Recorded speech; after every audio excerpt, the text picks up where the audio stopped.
بسم اللہ الرحمن الرحیم۔ السلام علیکم۔ پروگرام علم و حکمت میں خوش آمدید۔ میں ہوں محمد حسن الیاس۔ ناظرین کرام، ہماری سوسائٹی میں بعض ایسے معاملات ہوتے ہیں جن پر تفصیل سے دین کی ہدایت اور لوگوں میں اس کی رہنمائی اور روشنی نہیں ہوتی، اور ہم یہ دیکھتے ہیں بالعموم اجزاء میں لوگوں کو اختلاف پیش آ رہا ہوتا ہے۔ انہی مسائل میں سے ایک اہم مسئلہ ہمارے ہاں فلموں ڈراموں میں اداکاروں کی شمولیت ہے، ایکٹنگ ہے، اور شوبز کی انڈسٹری سے وابستہ لوگ بالعموم مختلف سچویشنز میں اطلاقی معاملات میں دین کی رہنمائی چاہتے ہیں۔ ہماری کوشش ہے کہ اس پروگرام میں فنون لطیفہ، اسی طریقے سے فلم انڈسٹری، ڈرامہ اور جو بھی ملٹی میڈیا کے سیکشنز ہیں ان میں جو لوگ کام کر رہے ہیں ان کو یہ بتایا جائے کہ دین کی اصولی ہدایت کیا ہے اس پورے کے پورے باب میں، اور ان کی جو عملی مشکلات ہیں ان پر بھی ہم غامدی صاحب سے رہنمائی حاصل کریں گے۔ مختصراً تو غامدی صاحب کا نقطہ نظر کئی دفعہ ان موضوعات پہ سامنے آیا ہے، لیکن آج کا پروگرام خصوصی طور پہ اس ایک ہی موضوع سے متعلق آغاز کرتے ہیں۔ سابق ہمارے سے تشریف فرمائیں جناب جاوید احمد غامدی صاحب۔ السلام علیکم غامدی صاحب۔ وعلیکم السلام۔ ہم سے بہت شکریہ آپ کے وقت کا۔ ہم سب میں سب سے پہلے چاہتا ہوں ذرا پرنسپل سمجھائیے گا۔ ہمارے ہاں عام طور پہ جو لوگ شوبز میں جاتے ہیں وہ ایک احساس گناہ میں مبتلا ہوتے ہیں کہ چلو جو کچھ ہم کر رہے ہیں یہ ہے تو غلط کام۔ دین کی اصولی ہدایت کیا ہے اس طرح کے شعبوں میں جانے کے حوالے سے، اور جب کوئی شخص اس طرح کے شعبوں میں جاتا ہے تو اسلام اس سے کیا مطالبہ کرتا ہے؟ اللہ کے دین کی جو ہدایت ہمیں پیغمبروں کے ذریعے سے ملی ہے اس کا ایک پہلو تو وہ ہے جس میں ایجابی احکام دیے گئے ہیں۔ نماز کا اہتمام کرو، روزے کا اہتمام کرو، اسی طرح بعض دوسرے احکام اور ہدایات دوسرے وہ ہیں جن میں کسی چیز سے روکا گیا ہے۔ ہم جب اپنی زندگی کے معاملات پر غور کرتے ہیں تو زیادہ اہمیت انہی چیزوں کی ہوتی ہے، یعنی جو ممنوعات ہیں اللہ تعالیٰ نے ان میں سے کسی چیز کو حرام قرار دے دیا ہے، مسلمانوں سے تقاضا کیا گیا ہے کہ وہ اس کے قریب بھی نہ جائیں۔ اس طرح کی چیزوں کو پہلے اصول میں سمجھنا چاہیے، یعنی حلال و حرام کے باب میں اللہ تعالیٰ کی اصولی ہدایت کیا ہے۔ میں نے کئی مرتبہ اس موضوع پر گفتگو کرتے ہوئے بتایا ہے کہ قرآن مجید نے سورہ اعراف کی آیات میں اس کو متعین کر کے بتا دیا ہے۔ حرمت اور حلت کے باب میں دو چیزیں ہیں جو زیر بحث آتی ہیں، ایک خور و نوش کی چیزیں، دوسرے اخلاقیات کی چیزیں۔ خور و نوش کی چیزوں میں ہم جانتے ہیں کہ بعض چیزوں کا کھانا ممنوع قرار دیا گیا ہے، بعض کا پینا ممنوع قرار دیا گیا ہے، وہ غالباً یہاں زیر بحث نہیں ہے، اس لیے میں اس کی تفصیل بھی نہیں کرتا۔ بالکل ٹھیک۔ دوسری اخلاقی حرمتیں ہیں۔ اخلاقی حرمتوں کو اللہ تعالیٰ نے باقاعدہ شمار کر کے متعین کر کے بیان کر دیا ہے۔ اچھا۔ اور اس میں یہ فرمایا ہے کہ کل انما حرم ربی الفواحش ما ظہر منہا وما بطن، یعنی یہاں سے شروع کیا ہے اور پھر 5 چیزیں گنوا دی ہیں۔ اچھا، یہاں سے شروع کیا ہے، یہ میں نے اس لیے عرض کیا کہ یہ فرمایا ہے کہ اے پیغمبر ان سے کہہ دو کہ میرے رب نے تو صرف یہ چیزیں ممنوع قرار دی ہیں۔ انما حرم ربی، یہ انما کا لفظ بتا رہا ہے کہ کوئی اور چیز ممنوع نہیں ہے۔ وہ چیزیں کیا ہیں؟ ان میں سے سب سے پہلی چیز فواحش ہے۔ فواحش فاحشہ کی جمع ہے۔ فاحشہ کا اطلاق جنسی معاملات پر ہوتا ہے۔ اچھا، یعنی ہم اپنے جنسی اعضاء کا افشا کریں، یہ بھی فاحشہ ہے۔ جنسی معاملات کا افشا کریں، یہ بھی فاحشہ ہے۔ یا جن چیزوں سے ان معاملات میں اللہ تعالیٰ نے روکا ہے ان کا ارتکاب کریں، یہ سب چیزیں ممنوعات کی فہرست میں سب سے پہلے آتی ہیں۔ اچھا، اس کے بعد حق تلفی ہے، جس کو قرآن مجید اسم کہتا ہے۔ وہ حقوق جو اللہ نے مقرر کر دیے، وہ حقوق جو کسی معاشرے میں، کسی سوسائٹی میں عرف طے کر دیتا ہے، جب ہم ان کو تلف کر دیتے ہیں تو یہ ہمارے دین میں ایک بڑا گناہ بن جاتا ہے۔ اس کی بعض صورتیں کبیرہ گناہ تک انسان کو لے جاتی ہیں۔ دوسری چیز یہ ہے۔ تیسری یہ ہے کہ کسی شخص کی جان، مال یا آبرو کے خلاف زیادتی کی جائے، کوئی ایسا اقدام کیا جائے جس کا ہم حق نہیں رکھتے تھے، اس کی جان کو نقصان پہنچایا جائے، اس کے مال کو نقصان پہنچایا جائے، یا اس کی آبرو پر کوئی چیز حملہ کر دی جائے، یہ تیسری بڑی چیز ہے۔ اس کے فروع میں پھر 2 بڑی چیزوں کا ذکر کیا ہے، اور ان کو الگ اس لیے نہیں کیا کہ وہ فروع ہیں، اس لیے الگ کیا ہے کہ ان کی اہمیت بڑی غیر معمولی ہے۔ اچھا، ان میں سے ایک ہے بدعت اور دوسری شرک۔ وَأَن تَقُولُوا عَلَى اللَّهِ مَا لَا تَعْلَمُونَ، یعنی تم اللہ تعالیٰ پر افترا کر کے وہ بات کرو جو اللہ نے اپنے دین میں نہیں فرمائی ہے۔ اس کو بدعت سے تعبیر کیا جاتا ہے۔ شرک کے بارے میں ہم سب جانتے ہیں کہ وہ حق تلفی بھی ہے، وہ اللہ تعالیٰ پر افترا بھی ہے، وہ اللہ تعالیٰ کے خلاف زیادتی کا ارتکاب بھی ہے، وہ ہر لحاظ سے ایک بڑا جرم ہے۔ یہ 5 چیزیں ممنوع ہیں۔ ان 5 چیزوں کے بارے میں یہ قاعدہ بھی قرآن نے بیان کر دیا ہے کہ اگر کوئی شخص ان کا ارتکاب کرتا ہے تو وہ بڑے گناہ کا ارتکاب کرتا ہے، اور اس میں اگر کوئی استثناء ہو سکتا ہے تو وہ صرف استرار کا ہو سکتا ہے۔ استرار کا مطلب یہ ہے کہ انسان کی جان یا اس کے مال یا اس کی آبرو پر بنائی، اس کو مجبور کر دیا گیا، جیسے کہ کسی شخص کے سینے پہ بندوق رکھ کے اس کو کوئی غلط کام کرنے پہ مجبور کیا جائے۔ ٹھیک، استرار کا استثناء ہے حرمتوں میں، یہ اصول بھی قرآن مجید نے بیان کر دیا ہے۔ اس استرار کو جہاں بیان کیا ہے وہاں اس پر ایک شرط بھی عائد کر دی ہے، وہ ہے غیر باغن ولا عاد، یعنی اگر کسی موقع پر استرار میں، مجبوری میں، اکراہ کے نتیجے میں کسی حرام کام کا، ان میں سے کسی حرام کام کا ارتکاب کرنا پڑے تو ایسا نہیں ہونا چاہیے کہ اب اجازت ہو گئی ہے تو میں اس چیز کا فائدہ اٹھاؤں، نہیں، اتنا ہی فائدہ اٹھانا چاہیے جتنا ناگزیر ہے، جتنا ضروری ہے، حدود سے تجاوز نہیں کرنا چاہیے۔ یہ اصولی باتیں سمجھ لینے کے بعد اب ذرا یہ دیکھیے کہ جن چیزوں کے بارے میں آپ نے سوال کیا ہے ان کی حقیقت کیا ہے۔ جی، اس دنیا میں ہم جتنے معاملات کرتے ہیں، خواہ وہ نفس سے تعلق ہوں یا مادے سے تعلق ہوں، یا وہ اشیاء ہیں یا افعال ہیں، ہم ان اشیاء اور افعال کی حقیقت سے واقف ہوتے ہیں۔ ڈرامے میں، کہانی میں، ناول میں کیا کیا جاتا ہے؟ حقیقت کو اٹھا کر اس کی تمثیل بنا دی جاتی ہے، امیجنری۔ ٹھیک، یہ وہی چیز ہے جو روزانہ ہمارے ساتھ خوابوں میں پیش آتی ہے۔ یعنی انسان کے اندر اللہ تعالیٰ نے جس طرح یہ حواس دیے ہیں کہ وہ ان سے چیزوں کو دیکھتا ہے، ان کا ادراک کرتا ہے، یا چھوتا ہے یا سنتا ہے، اور اس طرح اس کے علم کی ابتدا ہوتی ہے، بالکل اسی طرح سے چیزوں کو ممثل کر کے دکھانے کی صلاحیت بھی اس کے اندر ودیت ہے۔ اسی چیز کا ہم روزانہ اپنے خوابوں میں مشاہدہ کرتے ہیں۔ تو اس سے مہمیز پا کر انسان نے اس دنیا میں بھی چیزوں کی محاکات کرنا شروع کی، اور اس سے وہ حظ اٹھاتا ہے۔ اس سے حقائق بعض اوقات ممثل ہو کر بڑے سبق کا باعث بن جاتے ہیں۔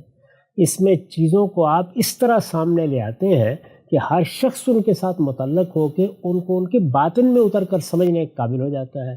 یہ خدمت کہانی، داستان، افسانہ، ناول سب انجام دیتے رہے ہیں۔ اب ظاہر ہے کہ دور جدید میں ایسے ذرائع پیدا ہو گئے کہ ہم اس تمثیل کو جو پہلے لفظوں کے پیرہن میں ہوتی تھی اسے ہم کرداروں کا پیرہن دے دیتے ہیں۔ ٹھیک، کریکٹ۔ یعنی کچھ لوگ نکلتے ہیں، وہ عورتیں ہوں، وہ مرد ہوں، وہ اس حقیقت کو جس طرح کے اس کو تخیل میں ڈھالا گیا ہے کر کے دکھا دیتے ہیں۔ وہ حقیقت شے یا فعل کی صورت میں دنیا میں موجود ہوتی ہے، اور ایک اس کو اس تمثیل کا حصہ بنا دیا جاتا ہے۔ یہ حقیقت اگر سمجھ میں آ گئی ہے کہ کیا چیز ہے ڈرامہ، فلم، تو اب میں آپ سے عرض کرتا ہوں کہ جب اس میں حرمت علت کے احکام متعلق ہوں گے تو چند صورتیں پیدا ہو جائیں گی۔ ایک صورت یہ ہوگی کہ تمثیل میں جب آپ اس فعل کو ڈھالیں، ظاہر ہے یا چیز ڈھلے گی یا فعل ڈھلے گا، جب اس کو آپ تمثیل میں ڈھالیں گے تو تمثیل اور حقیقت کو الگ الگ کرنا ممکن ہوگا۔ یہ بات سمجھاتا ہوں۔ مثال کے طور پر ایک شخص نے چوری کی ہے، یہ اس کی حقیقت ہے۔ ایک یہ ہے کہ آپ نے چوری کرنے کے عمل کو ایک تمثیل میں ڈھال کے ایک ڈرامے یا فلم میں دکھایا ہے۔ ٹھیک، تو یہاں حقیقت وجود پذیر ہوئی نہیں، یعنی کسی کے یہاں چوری نہیں ہوئی، تو حقیقت کو تمثیل سے آپ الگ کر سکتے ہیں۔ اچھا، ٹھیک ہے۔ اگر آپ نے چوری ہوتے دکھائی ہے تو حقیقت میں چوری نہیں ہوئی، بالکل ٹھیک۔ یہ بات تو بڑی سادہ ہے نا، واضح ہو جاتی ہے، تاکہ اس مثال سے یہ سمجھ میں آ جائے کہ حقیقت کو تمثیل سے الگ کرنا ممکن ہونا چاہیے۔ تو اگر حقیقت کو آپ نے تمثیل سے الگ کر دیا ہے تو پھر اس میں کوئی گناہ کا کام نہیں ہوا۔ اچھا، اب یہ دیکھیے کہ فواحش میں یہ ممکن ہی نہیں ہے، یعنی وہاں اگر کسی چیز کو تمثیلاً بھی انجام دیا جائے گا تو حقیقت واقع ہو جائے گی، کیونکہ دو انسانوں کے درمیان ہو رہی ہے۔ دو انسانوں کے درمیان ایک ایسا فعل ہے جو فعل کی حیثیت ہی سے ممنوع ہے، اور جب وہ فعل ہی کی حیثیت سے ممنوع ہے تو یہ نہیں ہو سکتا کہ آپ جنسی اعضاء کا افشا کریں اور یہ کہیں کہ یہ تمثیلاً کیا جا رہا ہے، یا آپ بوس و کنار دکھائیں اور کہیں یہ تمثیلاً کیا جا رہا ہے۔ یہاں حقیقت کو تمثیل سے الگ کرنا ممکن ہی نہیں ہے، اس وجہ سے کسی بندہ مومن کے لیے اس کی کوئی گنجائش پیدا ہی نہیں کی جا سکتی۔ عجیب، یہ حرام مطلق ہی رہیں گے۔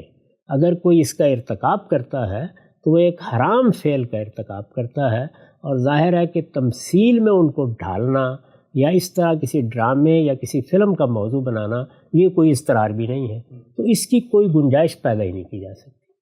اس کے بعد ذرا دوسرے معاملے میں آئیے۔ ایک سیکنڈ ہم صاحب، یہ آپ نے فرمایا کہ اضطرار نہیں ہے، مثال کے طور پہ ایک ڈرامے میں یہ دکھانا مقصود ہے کہ ایک بہت ہی ظالم جابر بادشاہ ہے جو خواتین کے ساتھ ان کی آبرو ریزی کرتا ہے، مثال کے طور پہ ان کے ساتھ اس طرح کے معاملات کرتا ہے، تو اب اگر اس کو فلما کر دکھانا ہے ہم نے ایک شخص کا کرول چہرہ، تو وہ تو سچویشن کا تقاضا ہے نا کہ ہم بتائیں کہ بھئی یہ دیکھو اتنا ظالم اور اتنا یہ فحش آدمی تھا کہ اس نے یہ حرکت کی۔ آپ یہ فعل نہیں دکھا سکتے، اس وجہ سے کہ جب وہ فعل کیا جائے گا تو یہاں حقیقت اور تمثیل کو الگ نہیں کیا جا سکتا۔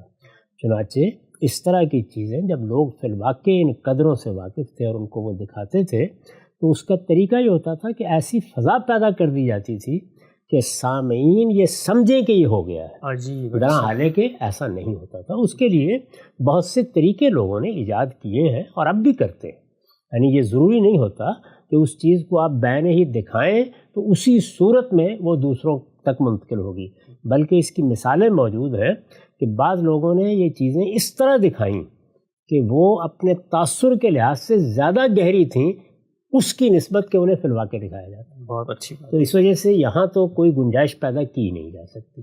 یہ ایسی ممانعت ہے کہ جس میں آپ کوئی دوسرا رستہ اختیار ہی نہیں کر سکتے، جبر میں بھی نہیں کر سکتے، اکراہ میں بھی نہیں کر سکتے، اس لیے کہ وہ جبر و اکراہ بھی حقیقی صورت میں واقعی نہیں ہوگا۔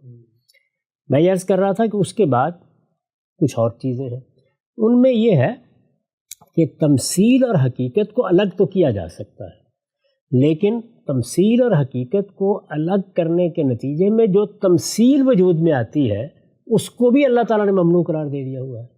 اس کی مثال شرک ہے، یعنی شرک میں ایک تو اس کی حقیقت ہے کہ میں اللہ تعالیٰ کی ذات سے کسی کو مانوں، میں اللہ تعالیٰ کو کسی کی ذات سے مانوں، میں خلق میں کسی کو شریک مانوں، میں امر میں کسی کو شریک مانوں، یہ شرک کی حقیقت ہے۔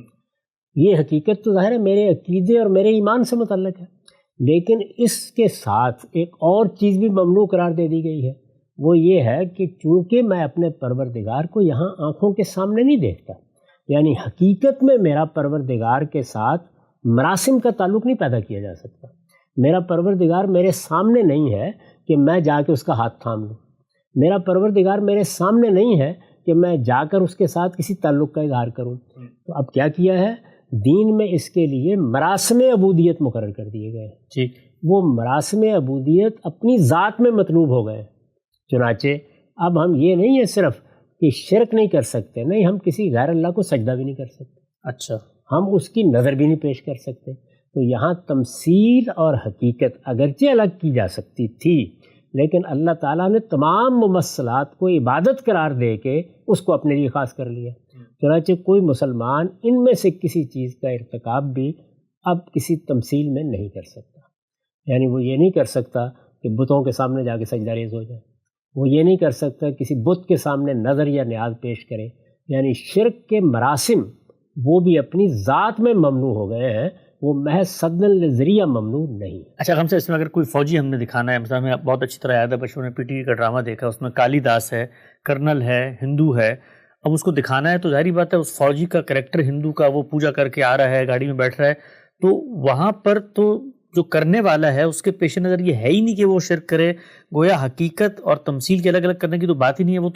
وہ اپنی ذات کے اندر شرک کر ہی نہیں رہا. شرک تو ظاہری بات ہے پہلے نیت میں ڈھلے گا پھر عمل میں آئے گا, وہ تو ایکٹنگ کر رہا ہے. اسی لیے میں نے بتایا کہ یہاں شرک کی حقیقت کو تمثیل سے الگ کیا جا سکتا ہے, آپ نے وہی کر کے دکھایا ہے, لیکن یہاں تمثیل کے نتیجے میں اصل میں مراسم عبودیت وجود میں آتے ہیں, اور مراسم عبودیت کو اللہ تعالیٰ نے اپنے لیے خاص کر دیا ہے. اچھا, صرف اتنا ہی نہیں ہے کہ مجھے اپنے دل و دماغ کو کسی کے سامنے نہیں جھکانا, نہیں مجھے سجدہ قسم کا کوئی عمل بھی کسی غیر کے لیے نہیں کرنا. تو یہ نوعیت ہے خاص, کیونکہ شرک ایک بڑا گناہ ہے, تو اس وجہ سے اس میں اس کی بھی کوئی گنجائش نہیں ہے کہ آپ تمثیلاً بھی شرک کریں. چنانچہ اگر آپ نے ایسا کوئی کام کرنا ہے تو پھر کسی مشرکی کو تلاش کیجیے, جیسے کہ قرآن مجید نے کہا کہ اب نکاح کرنا ہے تو کسی زانیہ سے کرو یا کسی مشرکہ سے کرو جا کے, اس کے سوا کوئی اور صورت نہیں. تو فواحش کے بارے میں نے عرض کر دیا کہ کسی مسلمان کے لیے اس میں کوئی گنجائش نہیں. شرک اور شرک کے مظاہر, شرک اور شرک کے مراسم جو ہمارے ہاں مراسم عبودیت ہے, یعنی وہ اصل میں اللہ تعالیٰ کی بندگی کے مراسم ہیں, انہی کو لوگ جا کے بتوں کے لیے یا اپنے معبودوں کے لیے خاص کر لیتے ہیں. ان چیزوں کے تو کسی مسلمان کو قریب نہیں جانا چاہیے. اگر وہ جائے گا تو ایک بڑے گناہ کا ارتکاب کرے گا, اور اس کا حکم وہی ہوگا جو کسی گناہ کا جب ہم عام زندگی میں کرتے ہیں تو نتیجہ نکلتا ہے. ان دو باتوں کو الگ کر لیجیے. اب وہ حرمتیں آتی ہیں جن میں تمثیل اور حقیقت کو الگ کیا جا سکتا ہے, اور اس میں تمثیل پر اللہ کی کوئی ممانعت بھی وارد نہیں ہے, جس کی میں نے ابھی مثال دی تھی. چوری کرتے ہوئے دکھا دینا, کسی پر کوئی زیادتی کرتے ہوئے دکھا دینا, کسی کو مارتے ہوئے دکھا دینا, وہاں واقعہ نہیں ہوتا, یعنی صرف چیز تمثیل میں ڈھال دی جاتی ہے. اس میں کوئی حرج کی بات نہیں ہے. اسی میں وہ سب چیزیں لے لیجیے. مثال کے طور پر نکاح ہوتے دکھایا جاتا ہے, وہاں نکاح ہوتے دکھایا جاتا ہے, نکاح نہیں ہوتا. طلاق ہوتے دکھائی جاتی ہے, طلاق فی الواقع نہیں ہوتی. یعنی وہاں نیت, ارادہ, چیز کا حقیقت میں وجود پذیر ہونا وہ سب ضروری ہیں. وہ چونکہ اس طریقے سے نہیں ہوئے تو اس وجہ سے اس سے کوئی فرق نہیں پڑتا. نہ کسی تمثیل میں نکاح کیا جائے تو نکاح ہو جاتا ہے, نہ طلاق دی جائے تو طلاق ہو جاتی ہے. باقی تمام جتنی چیزیں جن سے روکا گیا ہے, جس طرح کہ میں نے عرض کیا کہ کسی کا حق مارنا ہے, کسی کی حق تلفی کرنا ہے, کسی کی جان مال آبرو کے خلاف زیادتی کرنا ہے, اس سے گناہوں کی بڑی فہرست بنتی ہے. بے شمار چیزیں اس میں وجود پذیر ہوتی ہیں, وہ سب دکھائی جا سکتی ہیں, کیونکہ وہاں آپ تمثیل کو حقیقت سے الگ کر کے دکھا سکتے ہیں. یعنی فی الواقع کسی حرمت کا ارتکاب نہیں ہوتا, لیکن وہ حرمت اس طرح دکھائی جاتی ہے جیسے کہ اس کا ارتکاب ہو گیا. یہ چیزیں اگر تینوں سمجھ میں آ گئی ہیں تو چوتھی چیز اس باب میں یہ ہے کہ اللہ تعالیٰ نے جس طرح میں نے آپ کی خدمت میں ابتدا میں عرض کیا کہ بعض چیزوں سے اصلاً روک دیا ہے, ان کو گن کے بتا دیا میں نے. یعنی فواحش کی ہر قسم اصلاً ممنوع ہے, اسی طرح حق تلفی ہے, اسی طرح سے جان مال آبرو کے خلاف زیادتی ہے, اسی طرح شرک ہے, اسی طرح بدعت ہے. اللہ نے اصلاً ان کو ممنوع قرار دے دیا. مسلمانوں کے لیے یہ چیزیں حرام قرار دے دی گئیں. دین میں ایک بڑا چھوٹا سا باب بعض ایسی چیزوں کا ہے, اور فقہ میں وہ باب کافی مفصل ہو جاتا ہے. اس کو کہا جاتا ہے یہ سد ذریعہ کا باب ہے. سد ذریعہ کا مطلب یہ ہے کہ کوئی چیز جس سے اللہ نے روکا تھا فی الواقع اس کے ہم خلاف نہیں گئے, لیکن جس چیز سے روکا گیا تھا اس میں روکنے کی علت یا اس کا ریشنیلی سد ذریعہ تھا. سد ذریعہ یعنی اس طرف جانے سے روکنا, پریکاشنری میجر. ٹھیک, اس میں گویا ایک طرح کی پریونشن مقصود ہوتی ہے. عام زندگی میں آپ اس کو اس سے سمجھ سکتے ہیں کہ ایک یہ ہے کہ آپ نے سڑک پر جا کر حادثہ کر ڈالا, اور ایک یہ ہے کہ حادثے کو ہونے سے روکنے کے لیے بعض قوانین کا پابند کیا گیا ہے. مثلا یہ کہ گاڑی بائیں ہاتھ چلائی جائے گی, رفتار یہ رکھی جائے گی, موڑ لیتے وقت ان چیزوں کا, یہ سب کیا ہے, یہ سد ذریعہ کے قوانین ہیں. یعنی اصلاً گاڑی کو دائیں طرف چلائیں یا بائیں طرف چلائیں, یہ اپنی جگہ کوئی ممنوع چیز نہیں ہے, اس سے کچھ خطرات لاحق ہوتے ہیں.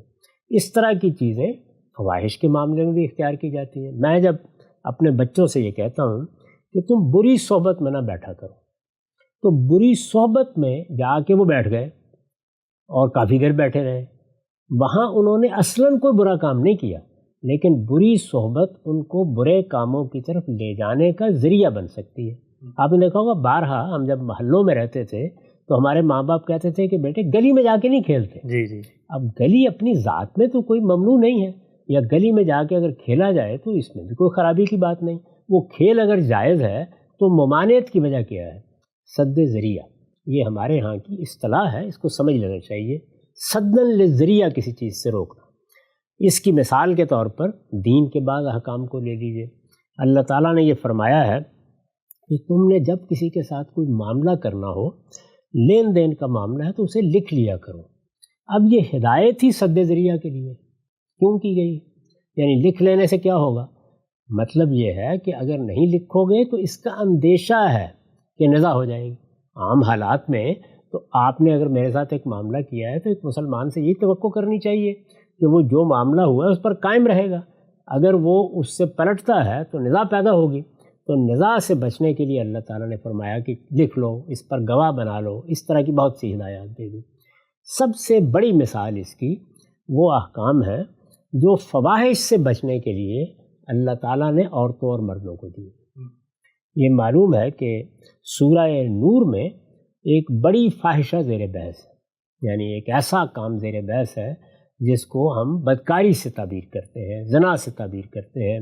اللہ تعالیٰ نے اس کی شناعت بیان کی ہے، اس کی سزا بیان کی ہے، اس کے بارے میں یہ وضاحت کی ہے کہ یہ صرف گناہ نہیں بلکہ ایک جرم بن جاتا ہے. یہ معاشرے کے خلاف جرم ہے، یہ اللہ کی اسکیم کے خلاف جرم ہے، یہ بیوی کے خلاف جرم ہے، یہ شوہر کے خلاف جرم ہے. ہر لحاظ سے اس کو ممنوع قرار دے دیا. یہ تو وہ اصل میں ممنوع ہو گیا، یعنی وہ فاحشہ ہے. اس کے بعد آگے مسلمان مردوں اور عورتوں کو بعض ہدایات کی ہیں. وہ ہدایات اگر آپ نکال کے دیکھیں تو 3 ہیں بنیادی طور. وہ 3 ہدایات 3 کی 3 ہی سدن للذریعہ ہیں. اچھا. یعنی اس میں اصلاً کوئی چیز ممنوع نہیں ہے یا اصلاً کسی چیز میں کوئی خرابی نہیں ہے، لیکن اس سے نتیجہ خراب نکل سکتا ہے، وہ غلط کام کی طرف لے جانے کا ذریعہ بن سکتی ہے. اس میں پہلی بات کیا ہے؟ وہ یہ کہ نگاہوں میں پستی رکھی جائے، یعنی نگاہوں کو بے قابو نہ ہونے دیا جائے، نگاہوں پر پہرا بٹھا کے رکھا جائے. وہ تاڑنے والی، وہ دوسروں کو التفات کے خصوصی پہلو سے دیکھنے والی نگاہیں نہیں ہونی چاہیے. ٹھیک. جیسے عام طریقے سے دیکھا جاتا ہے ایسے ہی آدمی دیکھے. مردوں کو بھی یہ فرمایا ہے اور عورتوں کو بھی اس کا پابند کیا ہے. اس کے بعد حفظ فروج کی ہدایت کی ہے. اس کے بہت سے پہلو ہیں، لیکن جو پہلو اس وقت زیر بحث آ سکتا ہے وہ اصل میں لباس کے بارے میں ہے. یعنی لباس ایسا ہونا چاہیے جو نہ صرف یہ کہ شرمگاہوں کو ڈھانپنے والا ہو بلکہ وہ شرمگاہوں کی طرف التفات میں بھی مانع ہو رہا ہو. اس کی میں نے بہت سی تفصیلات بیان کر دی ہوئی ہیں، وہ اگر آپ چاہیں تو اعتراضات سیریز میں ان کو دیکھ سکتے ہیں. اس میں نے یہ بتا دیا ہے کہ لباس میں کن کن چیزوں کا خیال رکھنا چاہیے.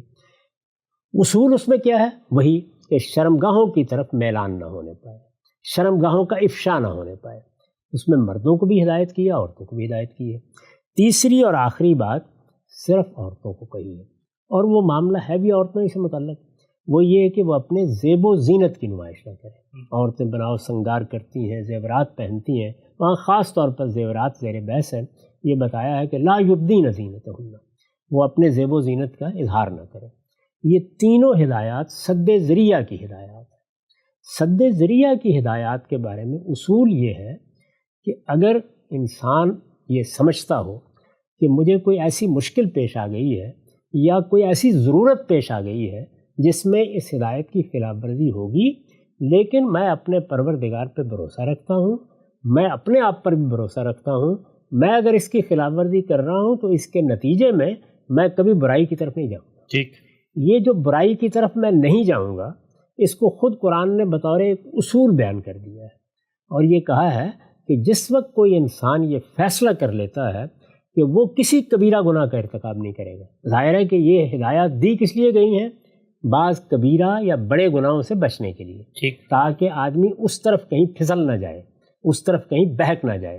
تو فرمایا ہے کہ والذین یجتنبون کبائر الاسم والفواحش، وہ لوگ جو فواحش کے کبائر یعنی بڑے فواحش اور اسی طریقے سے اسم کے کبائر یعنی جن چیزوں کا میں نے بعد میں ذکر کیا اس سے سارے گناہ آ گئے، جو گناہوں کے کبائر سے اپنے آپ کو بچاتے ہیں اور کسی چھوٹی بڑی چیز میں ملوث ہو جاتے ہیں اور فوراً اس سے اپنے آپ کو الگ کر لیتے ہیں.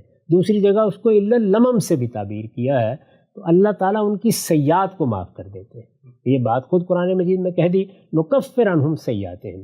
تو اب گویا صرف یہ دائرہ ہے، یعنی جس کو میں نے عرض کیا سد ذریعہ کا دائرہ، اس میں کوئی چیز اللہ تعالیٰ نے فرمائی ہے، کوئی چیز اللہ کے رسول نے فرمائی ہے، کوئی چیز ہمارے فقہا نے سد الذریعہ بیان کی ہے، یا کوئی عالم آپ کو بتاتا ہے، یا خود انسان بعض پابندیاں اپنے اوپر لگاتا ہے تاکہ وہ کسی غلط طرف نہ چلا جائے. اس طرح کی جتنی چیزیں بھی سد الذریعہ کی جاتی ہیں اصولاً ان کا بھی اہتمام کرنا چاہیے. ان کو بھی ہمیشہ ملحوظ رکھنا چاہیے. وہ اللہ کی رحمت ہے کہ اللہ تعالیٰ نہیں چاہتا کہ میرے بندے کسی غلط راستے پر جائیں. جب یہ ساری چیزیں یہ اہمیت رکھتی ہیں تو یہ اہمیت بندہ مومن کو دینی چاہیے. لیکن اگر مثال کے طور پر کسی شعبے، کسی پیشے، کسی تعلیم، کسی معاملے کی کوئی ضرورت پیش آ جاتی ہے اور انسان ان میں سے کسی چیز کی خلاف ورزی کرتا ہے اور اپنے آپ کو جن چیزوں کی طرف جانے سے روکنے کے لیے یہ ہدایات دی گئی تھیں ان کی طرف کسی حال میں نہیں جانے دیتا، تو امید کی جا سکتی ہے کہ اللہ تعالیٰ اس پر مواخذہ نہیں فرمائیں گے، بلکہ انہوں نے فرما دیا ہے کہ جب وہ کبائر سے بچتا ہے تو نکفر عنہم سیئاتہم، اس طرح کی چھوٹی چھوٹی غلطیوں کو، کوتاہیوں کو ہم ویسے ہی معاف کر دیتے ہیں. میں نے اس پر وضاحت سے لکھا بھی ہے کہ سیئات سے مراد یہاں زیادہ تر وہی چیزیں ہیں جو سد للذریعہ انسان ارتکاب کرتا ہے، یعنی وہ روکی اس لیے گئی تھیں کہ اس طرف جائے نہیں، لیکن ان کی کسی وقت وہ خلاف ورزی کر دیتا ہے. رسالت مآب صلی اللہ علیہ وسلم نے بھی یہ بشارت دی ہے کہ اگر سد للذریعہ جن چیزوں سے روکا گیا ہے تم ان کا ارتکاب کرو گے اور پھر آخر میں اس گناہ کا بھی ارتکاب کر بیٹھو گے جس کی وجہ سے روکا گیا تھا، تو ان میں بھی ماخوذ ہو جاؤ گے، پکڑے جاؤ گے. اور اگر اللہ نے توفیق دی تم ان چیزوں سے بچے رہے تو اللہ اس میں عفو و درگزر سے کام لیں گے. یہ ہے دین کا اس معاملے میں موقف. اس کو سامنے رکھ کر اب ہر شخص کو اپنے آپ سے پوچھنا چاہیے. اس میں ہمیشہ یہی کہتا ہوں کہ استفت قلبک، اپنے دل سے پوچھیے اور پھر یہ دیکھیے کہ آپ جو کام کرنے جا رہے ہیں اس کی نوعیت کیا ہے، اس میں کیا احوال پیش آتے ہیں. ہر آدمی خود بہتر سمجھ رہا ہوتا ہے کہ اللہ تعالیٰ نے جن چیزوں سے روکا ہے ان کی طرف جانے کے میلانات کن چیزوں سے پیدا ہوتے ہیں. ان کے بارے میں اپنے اوپر پہرا لگائیے. اس کے بعد اگر کوئی غلطی بھی ہوگی یا کسی چیز کی خلاف ورزی بھی ہوگی یا جانتے بوجھتے بھی کسی چیز کا اہتمام نہیں کیا جائے گا تو توقع ہے کہ اللہ پروردگار عالم عفو درگزر سے کام لیں گے اور معاف فرمائیں. نقطہ بالکل واضح ہوگا. ہم سب یہ اصولی ہدایت دین کی کیا ہے؟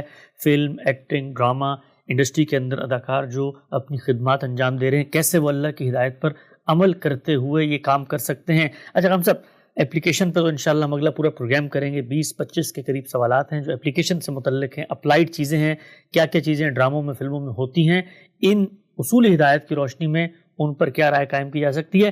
یہ جو آپ نے آخر میں ہم سے بات فرمائی ہے کہ کچھ دین میں احکامات ہیں جو پریکاشنری میجر کے طور پہ، سد ذریعہ کے طور پہ دیے گئے ہیں مرد و زن کے اختلاط کے آداب کے طور پہ.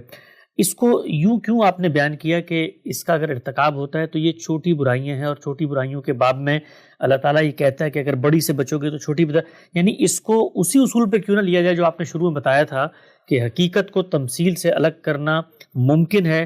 اب مثال کے طور پہ اللہ تعالیٰ نے ان ہدایات میں بتایا کہ بھئی آپ نے زیب و زینت کی ہو تو آپ نے محرم رشتہ داروں کے علاوہ کہیں نہیں کھولنی. تو اب اگر ڈرامے کے اندر حقیقت میں تو وہ محرم نہیں ہے لیکن تمثیل میں وہ اپنے شوہر کے سامنے زینت کر کے آ رہی ہے تو ان سد ذریعہ کے احکامات کا اطلاق ہی کیوں کیا جائے؟ گویا ان کو چھوٹی برائی ہی کیوں قرار دیا جائے؟ یہ تو حقیقت میں کچھ اور چیز ہو رہی ہے. یہاں تو آپ حقیقت کو تمثیل سے الگ نہیں کر سکتے. کیسے کریں گے؟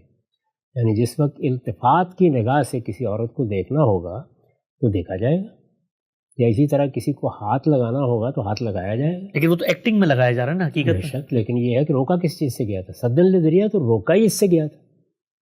یعنی جس چیز سے روکا گیا ہے وہ بھی حقیقت نہیں ہے، وہ اپنی ذات میں ہے ہی ایک سد ذریعہ کی چیز. بہت اہم. تو اس وجہ سے اس میں تو آپ الگ نہیں کر سکتے نا.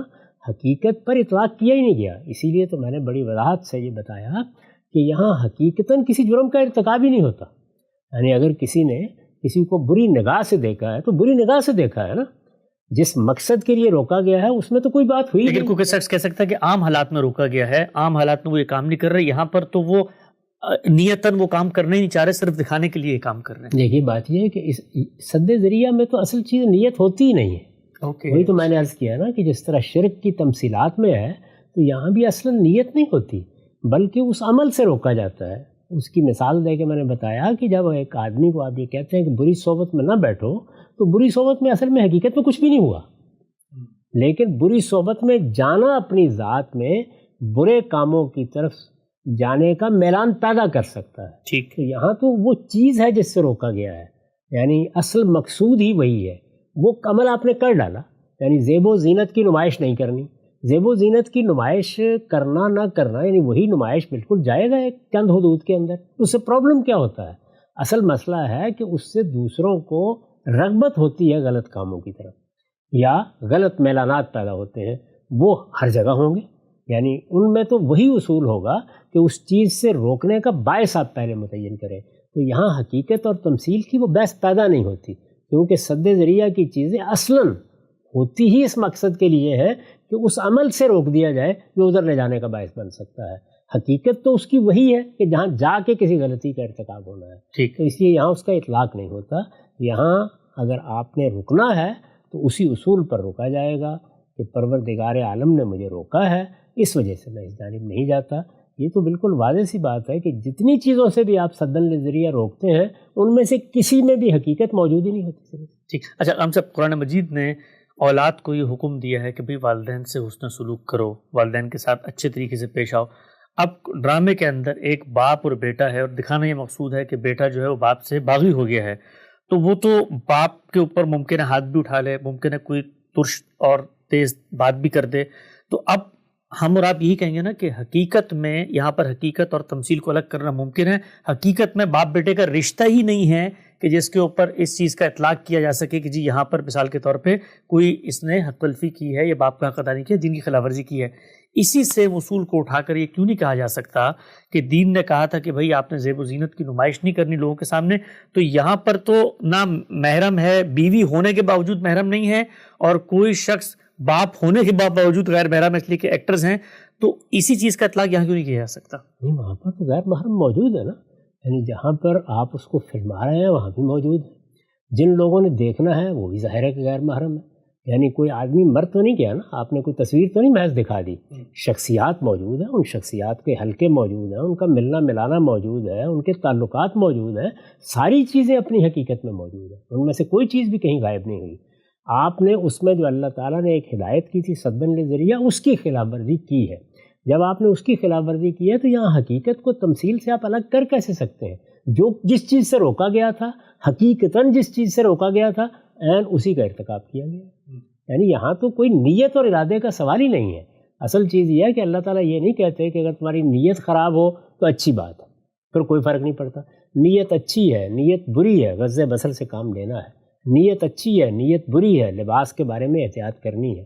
نیت اچھی ہے، نیت بری ہے، ارادہ کوئی بھی ہے، آپ نے زیب و زینت کی نمائش نہیں کرنی. یہ تینوں باتیں اللہ تعالیٰ نے فرمائی ہیں. پھر اس کو سمجھنے کی صحیح کیجئے. یعنی اس میں بعض اعمال ہیں جن سے روکا گیا ہے، وہ اعمال اپنے ظاہر میں روکے گئے ہیں نہ کہ باطن میں روکے گئے ہیں. اچھا، اس وجہ سے یہ ظاہر میں بھی انجام دیے جائیں گے تو سد ذریعہ کے اصول کی خلاف ورزی ہوگی. اچھا ٹھیک، ہم سے نقطہ واضح ہوا. ایک دو مختصر سی باتیں کر کے انشاءاللہ پروگرام خاتمے کی طرف بڑھاتے ہیں. یہ بیان کیجیے گا، ایک ڈرامے میں یہ دکھانا مقصود ہے کہ ایک محلے میں اوباش نوجوان ہے جو خواتین کو ٹکٹکی باندھ کے دیکھتا ہے، خد و خال کا جائزہ لیتا ہے، تاڑنے والی اس کی نگاہیں ہیں.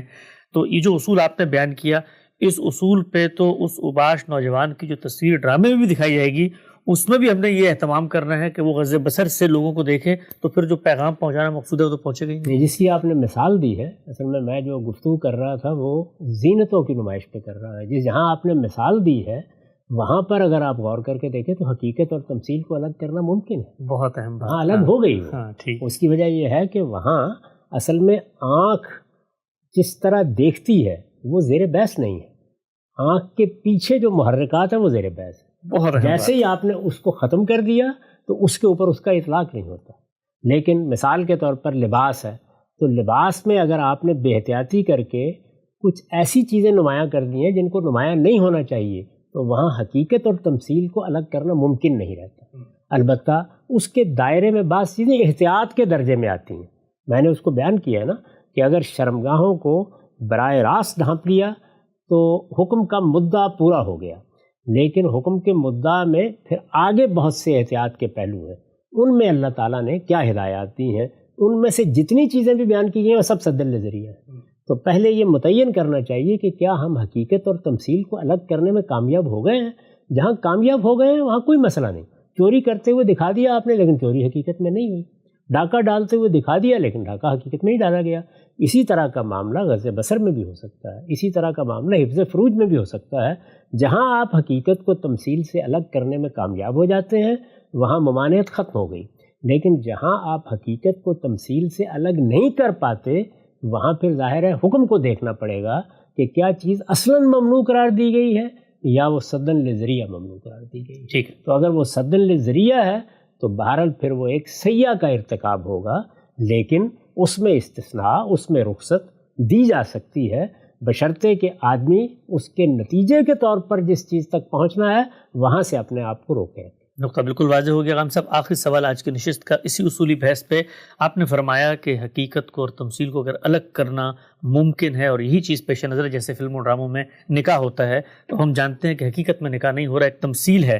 تو غام صاحب، نکاح کر لیا ڈرامے کے اندر، وہ بیوی نہیں بنی، کوئی مسئلہ نہیں ہوا، لیکن نکاح کرتے ہوئے ظاہری بات ہے دلہن کو تو دکھایا جائے گا نا کہ اس نے زیور پہنا ہوا ہے، تیار ہوئی ہوئی ہے، بناؤ سنگھار پورا کا پورا، وہاں پر سد ذریعہ کی ہدایات کا آپ اطلاق کر رہے ہیں، جبکہ نکاح کے بارے میں کہہ رہے ہیں کہ بھی نکاح کرنے میں تو کوئی حرج نہیں ہے نکاح ہوئی۔ اس لیے دو باتیں الگ الگ ہیں، وہاں تو حقیقت کو آپ نے الگ کر دیا، حقیقت میں نکاح ہوا ہی نہیں ہے، لیکن یہاں پر تو جسم موجود ہے حقیقت میں، اس کے اوپر زیب و زینت موجود ہے حقیقت میں، اس کا افشا موجود ہے حقیقت میں، تو آپ کس چیز کو آپ الگ کر کے دکھائیں گے؟ الگ کر کے دکھائیے نا، یہاں حقیقت کو تمثیل سے الگ نہیں کیا جائے۔ تو پھر دلہن کو کیسے دکھائیں گے کہ اس نے کیا مطلب سویم کے کپڑے کیا کہ وہی چیزیں ہیں نا جن میں سدن للذریعہ اگر کوئی چیز کی گئی ہے تو پھر یہ سمجھ کر کرنا چاہیے کہ اس کے بعد ہمیں ہر اس معاملے سے رکنا ہے جس کی وجہ سے اللہ تعالیٰ نے یہ حکم دیا گیا ہے۔ ٹھیک، اور اگر وہ رکے رہیں گے تو اللہ تعالیٰ آپ کی کسی ضرورت، کسی فنی ضرورت، کسی شخصی ضرورت، کسی سماجی ضرورت کی بنیاد پر اس طرح کے معاملے میں اگر کوئی تجاوز ہوگا تو اس کو معاف فرما دیں گے۔ چیز جیسے ہے اس کو ویسے ہی رکھنا چاہیے۔ نقطہ بالکل واضح ہو گیا۔ فلم، ڈرامہ، ایکٹنگ کے اندر دین اسلام کی کیا ہدایات ہیں، کیا پرنسپلز، پروٹوکولز ہیں، وہ کیا حدود و شرائط ہیں، غامدی صاحب نے اصولی گفتگو فرمائی ہے۔ بہت سارے سوالات ہیں جو اپلیکیشن سے متعلق ہیں، انشاءاللہ انہیں بھی زیر بحث لے کر آئیں گے۔ وقت یہاں پہ ختم ہوتا ہے، دوبارہ حاضر خدمت ہوں گے، اب تک آپ کا بہت شکریہ۔